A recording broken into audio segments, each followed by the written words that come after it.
Here's me before my jacket upgrade. Here's me after. I upcycled a denim jacket with bleach to make it look unique. Hi there, it's Robin from Fun Sewing.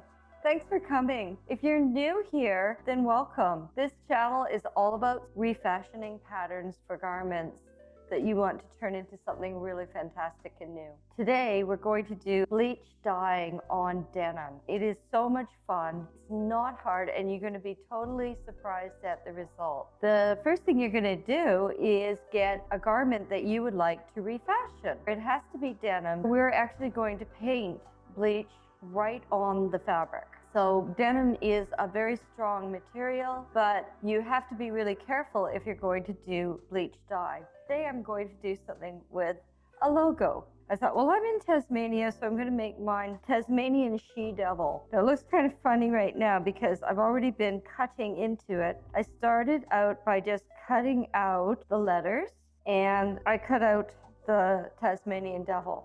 The very first thing that I did was print this on an 8.5 by 11, or if you're in Australia, it's an A4. I used an X-Acto knife. I call these X-Acto knives. And I just carefully cut out these parts with it. I haven't cut everything out yet because I've decided to go from the outside in. I'm on a bit of a journey myself. I might make some mistakes along the way. That's okay with me, if that's okay with you. Another thing is I looked for my sewing mat. However, I couldn't find it. So what I used was just a household chopping board, plastic, and it worked. So you could too, easy. The very next step that I'm going to do is to position it onto the fabric, and I'm going to just mark the places on the outside. I'm going to start with the parts that I'm actually going to use, which is the letters. And once I do the letters, that is done. The next part is the round circle, and then I'm going to trace the outside of the she-devil. After that, I'm going to be working in steps and stages.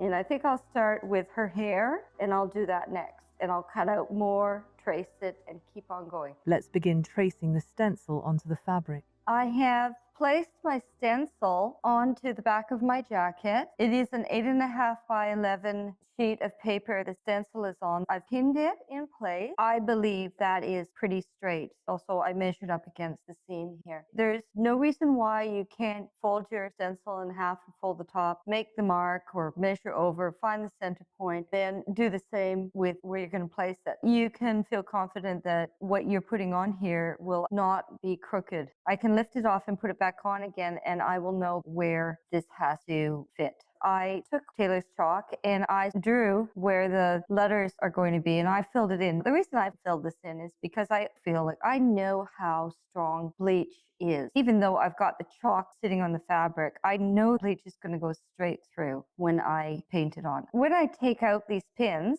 and I lift this up, you can see, here we'll take the devil out, you can see I've made the words I'm going to paint. I will have a little tiny paintbrush and I'm going to be painting the bleach right here. I wasn't sure if the A's and the E's were going to be okay, but they are. I'm going to be working from the outside in as I do this. I didn't have to cut the Tasmanian devil out first. I could have waited, taken this off, and cut this out, but I did it that way. And I had to put the words. So I'm going to cut on the inside of the white circle. I won't be needing this outer part. I'll come back with my tailor's chalk. I'm going to trace the circle all the way around. When I bleach it, I'm going to take the paintbrush and draw the circle with the paintbrush. If you're enjoying what you're seeing, please hit the like button. We're back again. I cut this part out with my X-Acto knife. I have the Tassie Devil cut out, and I have this circle cut out. And then I brought the whole thing back again, and I carefully aligned these up to the corners. As I was doing this, I realized how difficult that is because I cut the whole circle out here. Then I realized when you put the circle back, because it's a circle, it could go anywhere. It really was a bit of a task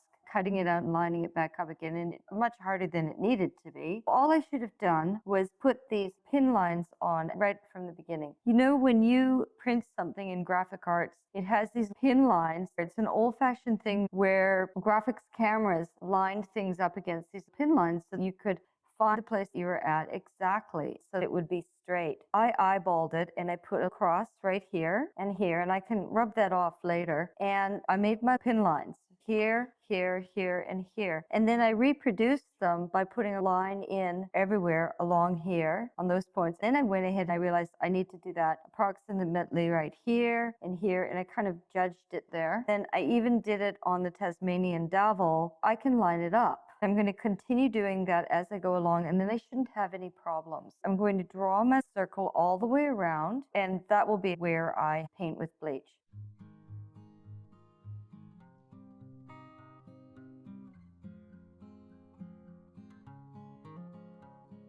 I have completed drawing the circle. I'm glad I did the pin line because it was so much easier lining this up. Next is I'm going to draw the Tasmanian Devil, the outline of it. I'll be painting it on the outside and coloring in. It's like using negative space. The negative space is the Tas Devil, which is on the fabric itself, and the positive space is the bleach. Before I can do that, I'm going to trace this shape.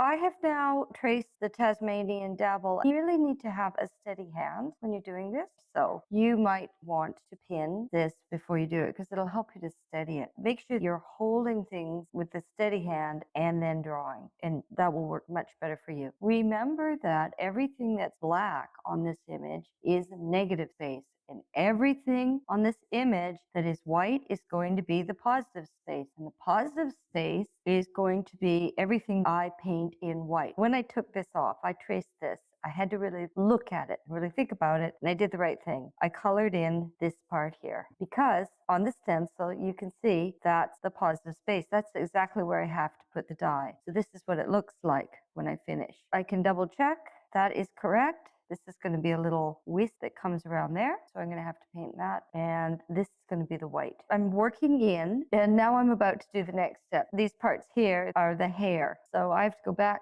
to my cutting board and I'm cutting that out. So put my stencil back, check it up against this one here and just realign. Good. And then I'm going to put this on here and put my pin marks just exactly where I want to see them. I've cut out the two pieces of hair, and this is a tail. The hair and the tail are gone. Continue this pins marks all the way along. I'm now left with this trace with all its lines that are going right across. I have to make a choice of what's going to be white and what's going to be dark. The difficulty is things like whiskers. They're really small. It would be easier if I was just taking a paintbrush and painting those on. The same thing with the dots. It's much easier to dab a little dot of paint on than to cut the paint around it. I have to just make those decisions, and I think I'm going to make them as I go because it will make more sense to me. Like, that's how my brain works.